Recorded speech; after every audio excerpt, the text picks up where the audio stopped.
नमस्कार बच्चों। इस वीडियो में हम कक्षा 10वीं का जो गणित है उसका अध्याय 10 व्रत के लिए अति महत्वपूर्ण प्रश्नों को हल करेंगे। साथ ही साथ में हम इस लेसन का, इस अध्याय का पूरा रिवीजन कर लेंगे। बच्चों, यह वीडियो जो है आपकी परीक्षा के लिए अति महत्वपूर्ण होने वाला है, क्योंकि इस वीडियो में जो भी मैं प्रश्न बताने वाला हूं हो सकता है वो आपकी परीक्षा में आ जाए। पहले के सालों में भी ये प्रश्न आते रहे हैं, जो हो सकता है अभी भी आ जाए। इसलिए इस वीडियो को पूरा शुरू से आखिर तक, अंत तक जरूर देखिएगा। तो चलिए अपन स्टार्ट करते हैं। सबसे पहले नंबर एक, प्रमेय नंबर एक से। ठीक है, प्रमेय एक क्या है हमारे पास? 10.1 सिद्ध कीजिए। क्या सिद्ध कर रहे हैं? वृत्त के किसी बिंदु पर स्पर्श रेखा स्पर्श बिंदु से जाने वाली त्रिज्या पर लंब होती है। बहुत ही आसान सा प्रश्न है, ध्यान दीजिएगा। हम लिखते हैं, यहां पर दिया है एक वृत्त जिसका केंद्र वो है। तो ये हमारे पास क्या है? एक वृत्त दे रखा है जिसका केंद्र क्या है? वो है। ठीक है, तथा जिसकी त्रिज्या ओपी। ठीक है, जिसकी त्रिज्या ओपी। यहां पर एक काम करते हैं, ये पी बिंदु और लिख लेता हूं मैं। ये बिंदु पी है। ठीक है, तो ये पी बिंदु है और ये हमारे पास क्या है? कोई स्पर्श रेखा है जो कि एक्स वाई है मान लेते हैं। ठीक है, और इस स्पर्श रेखा पर कोई बिंदु पी ऐसा है जो कि वृत्त को क्या कर रहा है? पी बिंदु पर स्पर्श कर रहा है। ठीक है, तो ओपी क्या हो जाएगा बच्चों? ओपी हो जाएगी त्रिज्या। आपने को यही सिद्ध करना है कि जो ओपी है वो एक्स वाई पर क्या है? लंब है। ठीक है, तो यहां पर लिख देते हैं अपन, सिद्ध करना है। ठीक है, मैं यहां लिखता हूं, सिद्ध करना है। क्या सिद्ध करना है अपने को? ओपी लंब है एक्स वाई पर। ठीक है, ये अपने को सिद्ध करना है। ठीक है, अब अपन क्या करते हैं, थोड़ी सी रचना कर लेते हैं। रचना में क्या करते हैं, कोई बिंदु क्यू मान लेते हैं, वो यहां पर स्थित है। ठीक है, कोई बिंदु क्यू क्या करते हैं, अपन मान लेते हैं कि वो यहां पर स्थित है। तो अब क्या करेंगे अपन? ओ को क्यू से मिला देंगे। ठीक है, अभी तो केवल इतना लिखेंगे कि कोई क्यू बिंदु है जो कि एक्स वाई पर स्थित है। ठीक है, हमने यहां लिख लिया, रचना में स्पर्श रेखा एक्स वाई पर पी के अतिरिक्त। ठीक है, यहां पर ध्यान देंगे, पी के अतिरिक्त कोई अन्य बिंदु क्या है? क्यू है। ये क्यू है। ठीक है, पी के अतिरिक्त कोई बिंदु क्यू है। हम क्या कर रहे हैं? ओ को क्यू से मिला दे रहे हैं। तो यहां हमने ओ को क्यू से मिला दिया। ठीक है, अब बच्चों थोड़ा सा ध्यान दीजिएगा। यहां पर देखो, अपन ने ओ को क्यू से तो मिला दिया है। अब यहां थोड़ा सा ध्यान दो, मैं जो आपको समझाने वाला हूं। देखो, अगर मान लो ये जो हमारे पास क्यू बिंदु है, ठीक है, ध्यान देना, ये जो हमारे पास क्यू बिंदु है, अगर इसको मान लो मैं यहां मिला दूं, ठीक है, ध्यान देना, तो यहां से यहां तक एक रेखा अपन खींच सकते हैं। ठीक है, यहां से यहां तक अपन कोई रेखा खींच सकते हैं। ठीक है, यहां से यहां भी कोई रेखा खींच सकते हैं अपन। यहां से यहां कोई रेखा खींच सकते हैं अपन। ठीक है, यहां से कोई रेखा यहां खींच सकते हैं अपन और क्यू को यहां पे ला सकते हैं। ठीक है, तो इस प्रकार से क्या है, क्यू को अपन इस रेखा पर कहीं पे भी नया बना सकते हैं। ध्यान देंगे अपन कि क्यू जो है, ठीक है, अगर यहां पर पास आएगा, पी के पास आते आते तो यहां आके रुक जाएगा। ठीक है, और अगर मान लो इसी रेखा पर अपन आगे बढ़ाते हैं तो यहां से बढ़ते बढ़ते बढ़ते बढ़ते आगे जाएगा। ठीक है, कहने का तात्पर्य है कि क्यू बिंदु जो है वो हर जगह रेखा पे, इस रेखा पर हर जगह क्या होगा? ओपी से बड़ा ही होगा। मतलब ओ क्यू की जो डिस्टेंस है, ओ क्यू की जो दूरी है, वो ओपी की दूरी से क्या होगी? अधिक ही होगी। ठीक है, और अपने को अच्छे से मालूम है कि कोई भी रेखा जो है, ठीक है, किसी बिंदु से उसकी जो न्यूनतम दूरी रहती है, ठीक है, किसी भी बिंदु से किसी रेखा की जो न्यूनतम दूरी होती है वो उस रेखा पर क्या होती है? लंब होती है। ठीक है, ये अपन ने नियम छोटी कक्षाओं में पढ़ लिया है। ठीक है, तो इसी नियम का उपयोग करते हुए अपन क्या लिख देंगे? चूंकि ओपी एक्स वाई पर सबसे कम दूरी है, अतः ओपी जो है वो क्या होगा? एक्स वाई पर लंब होगा। ठीक है, तो ये इस प्रकार से क्या हो जाएगा? हल हो जाएगा। ठीक है, अब इसी को अपने को शब्दों में यहां लिखना है तो अपन लिख देते हैं, उपपत्ति। ठीक है, यहां पे लिखेंगे अपन क्या? बिंदु क्यू, ठीक है, एक्स वाई पर रहेगा, कहीं पे भी हो, है ना, चूंकि चूंकि क्या? बिंदु एक्स वाई पर किसी भी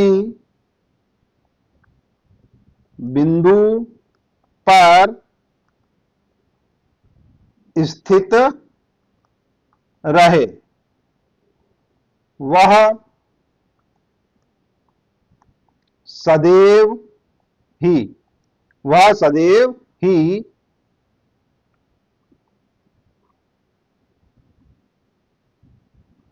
वह सदैव ही क्या होगा भैया, ओ क्यू जो है बड़ा होगा किससे, ओपी से, ठीक है। और यहां पे देखते हैं अपन, और ओपी क्या है, वृत्त की त्रिज्या है, तथा तथा बिंदु ओ कौन है, केंद्र है, केंद्र से इस स्पर्श रेखा की न्यूनतम दूरी अर्थात कम से कम दूरी क्या है, ओपी है, ठीक है। देखो यहां पर ने देख लिया था, ये ओपी क्या है, न्यूनतम दूरी है, मैंने बता भी दिया था आपको, क्यू भले ही यहां पे कहीं पे भी चला जाए, जब वो पी बिंदु पे आएगा तभी क्या हो जाएगा, वो बराबर होगा, तो ये ओपी और ओक्यू के बराबर होगा, मतलब कम से कम दूरी क्या होगी, ओपी होगी, है ना।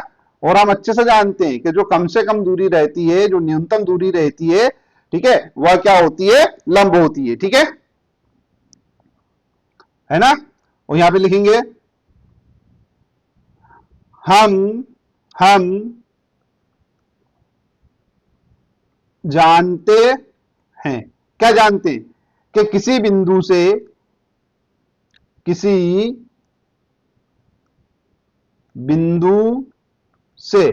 ठीक है, किसी रेखा की न्यूनतम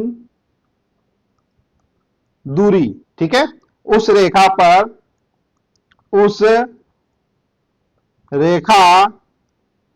पर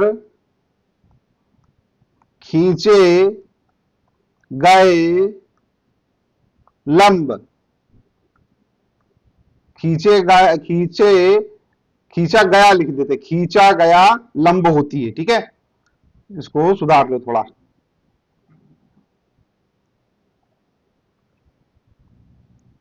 खींचा गया लंब होती है, ठीक है। यहां पे लिख देंगे अपन, इसलिए, ठीक है, अर्थात लिख देते हैं, अर्थात नहीं भाई, अतः, चलो अतः यही लिखा हुआ है, अतः क्या हो जाएगा भैया, जो ओपी है, ठीक है, ओपी लंब हो जाएगा किस पर, एक्स वाई पर, ये देखो, ये ओपी लंब है एक्स वाई पर, ठीक है। और एक्स वाई क्या है, स्पर्श रेखा है, ठीक है। तो यही अपने को सिद्ध करना था, यहां पे लिखेंगे अपन, यही सिद्ध करना था,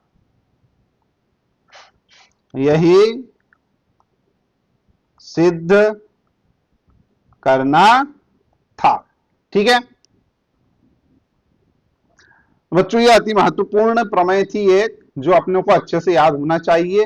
ये प्रमेय अगर अपने को याद रहेगी तो इस वाले जो चैप्टर है, इस चैप्टर के बहुत सारे सवाल हम क्या करेंगे, आसानी से हल कर लेंगे।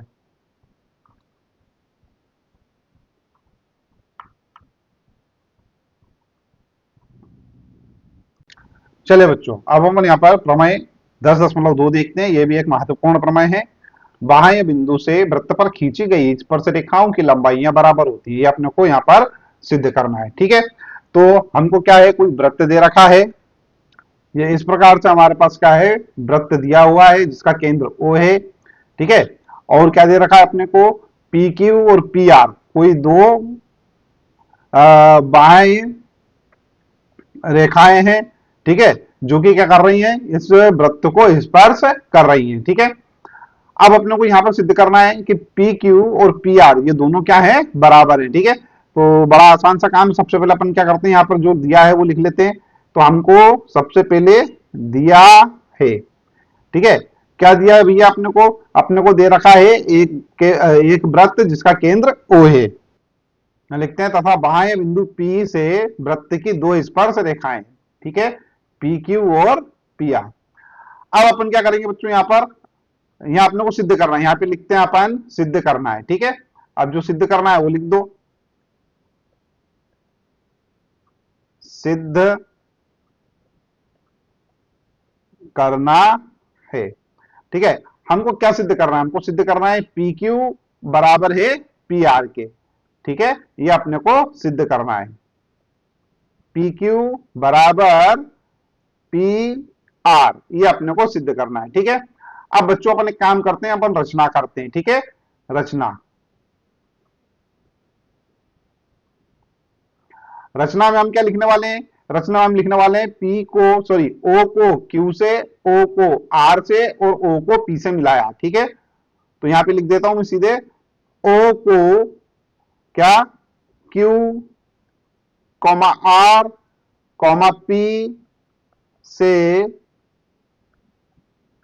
मिलाया, ठीक है। इनसे अपन ने इनको मिला दिया, है ना बच्चों, इससे अपन ने मिला दिया। अब यहां पर ध्यान दो, OQ और OR ये दोनों क्या है भैया, त्रिज्या है। क्यों, क्योंकि Q जो है वो किसी वृत्त पर स्थित है और O केंद्र है, तो केंद्र से वृत्त पर स्थित किसी बिंदु को जब हम मिलाते हैं तो वो क्या होता है, त्रिज्या के बराबर होता है। तो ये OQ क्या हो गई, त्रिज्या।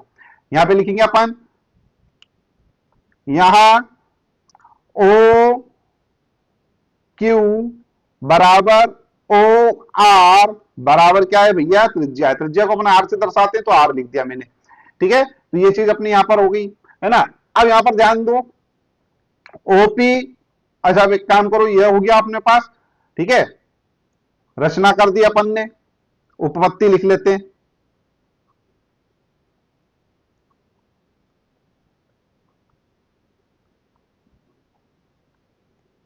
ठीक है। अब उपपत्ति में क्या लिखेंगे अपन, यहां पर ध्यान देना, बहुत ही आसान सा काम है। उपपत्ति में लिखेंगे अपन, अब हमारे पास देखो दो त्रिभुज बन गए, त्रिभुज OQP और ORP, ठीक है। यहां लिखता हूं मैं त्रिभुज OQP और त्रिभुज ORP में, ORP में, करेक्ट है। देखो बच्चों क्या हो रहा है, अपने पास एक तो ये वाला जो कोण है, कौन सा कोण, OQP और कोण ORP, ये दोनों कोण क्या है भैया, बराबर है। क्यों बराबर है, क्योंकि ये दोनों 90 डिग्री के। अच्छा क्यों 90 डिग्री के, क्योंकि अपने को अच्छे से मालूम है कि PQ क्या है, स्पर्श रेखा है, ठीक है, किसकी, वृत्त की। तो अपने को मालूम है कि किसी भी वृत्त पर स्पर्श रेखा त्रिज्या के लंब होती है, ठीक है। तो इसी प्रकार से PR भी क्या होगी, इसके लंब होगी। जब ये लंब है तो ये कोण और ये कोण, ये दोनों कोण कितने हो जाएंगे, 90 डिग्री के, ठीक है। यहां पर अपन लिख देते हैं, ठीक है। यहां उत्पत्ति में लिखेंगे त्रिभुज OQP और ORP में, ठीक है। ये हमारे पास त्रिभुज है, त्रिभुज OQP ORQ में, ठीक है। कोण OQP बराबर है कोण ORP। क्यों भैया, क्योंकि ये समकोण है। अच्छा क्यों भाई, क्योंकि अपने को मालूम है OQ लंब है PQ पर, ठीक है, और OR लंब है PR पर, ठीक है। क्यों, क्योंकि हमको मालूम है त्रिज्या स्पर्श रेखा पर लंब होती है। त्रिज्या क्या होती है, स्पर्श रेखा पर लंब होती है, इतनी बात अपने को अच्छे से मालूम है, ठीक है। अब यहां पर थोड़ा सा ध्यान दीजिएगा बच्चों, एक तो ये काम हो गया हमारे पास, ठीक है। दूसरा अब यहां पर क्या है, OP बराबर OP, मतलब ये वाला कोण बराबर हो गया, है ना। और एक काम करो, ये वाली भुजा अपन बराबर कर लेते हैं, ठीक है। तो ये वाला क्या है हमारे पास, कर्ण है OP, ठीक है। तो ये हो जाएगा हमारे पास क्या, OP बराबर OP, ठीक है। ये हमारे पास क्या है, उभयनिष्ठ भुजा है, इसको उभयनिष्ठ लिख देते हैं, उभयनिष्ठ, ठीक है। ये हो गया हमारे पास। उसके बाद देखो बच्चों, ये वाली भुजा और ये वाली भुजा भी बराबर है। क्यों, क्योंकि जो है हमारे पास ये ओ क्यू और ओ आर दोनों क्या है, त्रिज्याएं हैं। यहां पे लिखा था अपन ने, ठीक है। तो यहां लिखता हूं मैं क्या, ओ क्यू बराबर ओ आर, ये क्या है भैया, त्रिज्या है। तो अब देखो बच्चों, ये त्रिभुज हमारे पास है O Q P O R P, इसमें क्या हो रहा है, समकोण बराबर है, ठीक है। ओपी बराबर है, ओपी क्या भैया, ये हमारे पास क्या है, कर्ण है। क्यों, क्योंकि हमारे पास दिख रहा है अपने को समकोण, समकोण के सामने वाली भुजा हो जाएगी हमारे पास कर्ण, सबसे बड़ी जो भुजा है, ठीक है। तो ये कर्ण हो गया, तो यहां पर हमारे पास क्या हो गया, ये हो गया कर्ण और ये एक भुजा, तो हमको क्या बोलेंगे अपन, समकोण कर्ण भुजा, ठीक है। समकोण कर्ण भुजा सर्वांग समता से, दोनों त्रिभुज क्या होंगे बच्चों, सर्वांग सम होंगे, ठीक है। जब दोनों त्रिभुज सर्वांग सम है तो सीधी सीधी बात है, अपन क्या कर सकते हैं, इनकी संगत भुजाओं को बराबर लिख सकते हैं। जब ये सारी भुजाएं बराबर है, दोनों भुजाएं बराबर है, तो तीसरी भुजा भी बराबर होगी, ठीक है। तो यहां पर अपन लिख देते हैं, अतः समकोण कर्ण भुजा सर्वांग समता से, ये जो दोनों त्रिभुज हैं, ये दोनों त्रिभुज क्या हो जाएंगे भैया, बराबर हो जाएंगे, तो सॉरी सर्वांग सम हो जाएंगे। तो यहां लिखता हूं मैं त्रिभुज ओ क्यू पी, ठीक है, ये सर्वांग सम है त्रिभुज ओ आर पी के।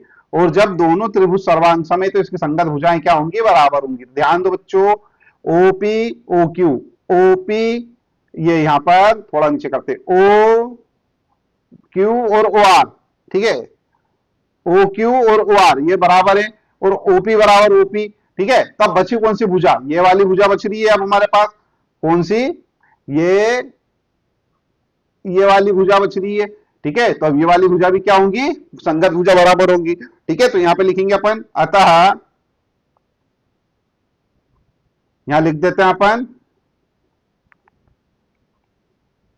अतः बची कुची भुजा, ठीक है, जो अपने को सिद्ध करना थी, क्या, पी क्यू बराबर पी आर, एक बार चेक कर लेते हैं, हाँ पी क्यू ये वाली बराबर ये वाली, ठीक है, ठीक है। अतः पी क्यू बराबर पी आर लिखेंगे अपन, यही सिद्ध करना था, ठीक है। तो आई होप ये वाला प्रश्न भी आपको अच्छे समझ में, ये वाली जो प्रमेय है ये भी अच्छे समझ में आ गई होगी बच्चों। जब ये प्रमेय समझ में आ गई है, वीडियो अच्छा लगा हो तो वीडियो को लाइक कर दीजिए, चैनल सब्सक्राइब ना किया हो तो चैनल सब्सक्राइब कर लीजिए, साथ ही साथ में नोटिफिकेशन वाला जो बेल आइकन है उसको जरूर प्रेस कर दीजिएगा, ठीक है। वीडियो देखने के लिए धन्यवाद, थैंक यू वेरी मच।